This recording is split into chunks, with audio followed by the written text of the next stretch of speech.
बेर चढ़ाने का बड़ा महत्व है। यहाँ चढ़ाते हैं कि नहीं चढ़ाते? चढ़ाते हैं। शिवरात्रि के दिन बेर चढ़ाने का बड़ा महत्व है। और शिवरात्रि पर चढ़ा हुआ वो बेर उठाकर ले आइए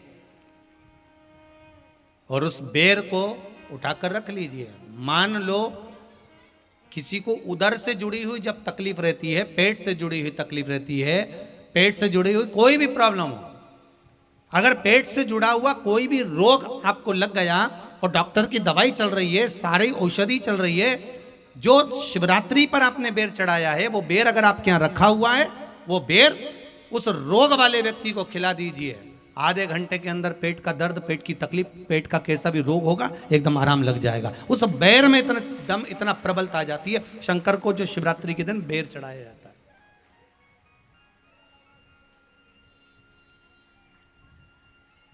भगवान शिव पर समर्पित हुआ वो बेर का इतना महत्व महाराज। और जो देवता को उठाने के लिए बोर समर्पित करा जाता है, बेर भाजी आंवला उठो देव सांवरा, उसमें शंकर जी का भाव है, क्योंकि शिव जी का दर्शन भगवान नारायण उठते से ही करना चाहते हैं। सबसे पहले नेत्र खोले और मेरा शिव का दर्शन हुआ। बेर का भाव ही शिव का दर्शन का भाव।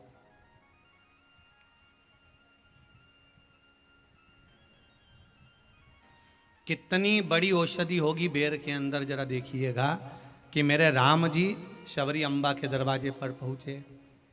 आप लोग भजन में लेते रहते हो, शबरी संवारे रास्ता आएंगे राम जी, मेरा भी धन्य जीवन बनाएंगे राम जी।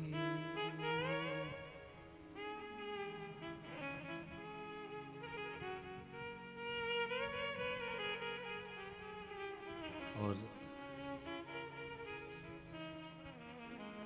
बागों से चुन चुन के वो लेकर आई बेर की टोकरी लाई। खट्टे हो चाहे मीठे हो पाएंगे राम जी, मेरा भी धन्य जीवन बनाएंगे राम जी। शबरी ने राम जी को बेर दिया, राम जी ने बेर खाया, प्रेम से खाया। याद आया पीछे लक्ष्मण खड़ा है, राम जी ने लक्ष्मण को बेर दिए, ले लक्ष्मण ये बेर खा ले। लक्ष्मण जी ने बेर लिए, लक्ष्मण जी ने बेर को देखा तो वो शबरी अम्बा अपने मुंह से झूठा करके दे रही है। लक्ष्मण जी ने बेर लिया, पास में रख लिया, फिर लिया, फिर रख लिया। शबरी जी राम जी को बेर दे, राम जी लक्ष्मण जी को बेर दे, लक्ष्मण जी वो बेर लेके पीछे फेंकते जाए। उठाए फेंका, उठाया फेंका, उठाया फेंका। अब कोई लक्ष्मण साधारण है? जब भगवान राम विष्णु हैं, लक्ष्मण शेषनाग हैं, शेषनाग अगर कोई चीज फेंकेगा तो क्या पास में फेंकेगी? उठाया फेंका, कोसों दूर जाकर गिरा। और वो बेर कब काम आया? जब लक्ष्मण जी को शक्ति लगी, बाण लगा, लक्ष्मण जी मूर्छा होकर जमीन पर पड़े। सुषेण वेद को बुलाया और वेद से बुलाकर पूछा कि लक्ष्मण कैसे उठेगा? तो कहा संजीवनी लेकर आओ।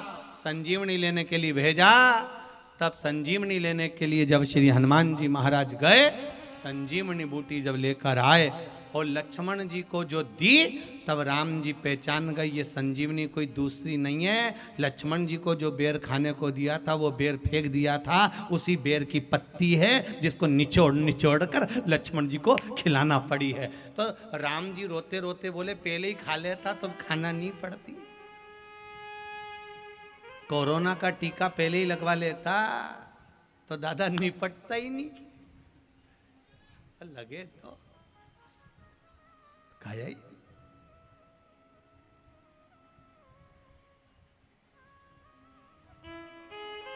यहां तो सीधी सीधी बात है ना। कहा पोलियो की दवाई जन्म लिए बच्चे से लेकर 5 वर्ष तक के बच्चे को पोलियो की दवाई पिलाई जाएगी। पोलियो की दवाई पियो तो हाथ पैर से विकलांग नहीं होगे। बोलो, बोलते कि नहीं बोलते? पियो विकलांग नहीं होगे।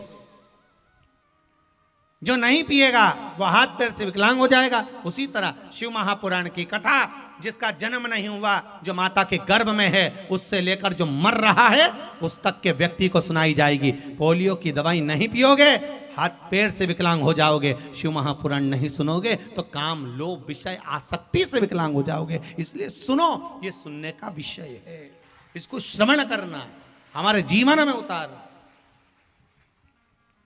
ये मिलेगी।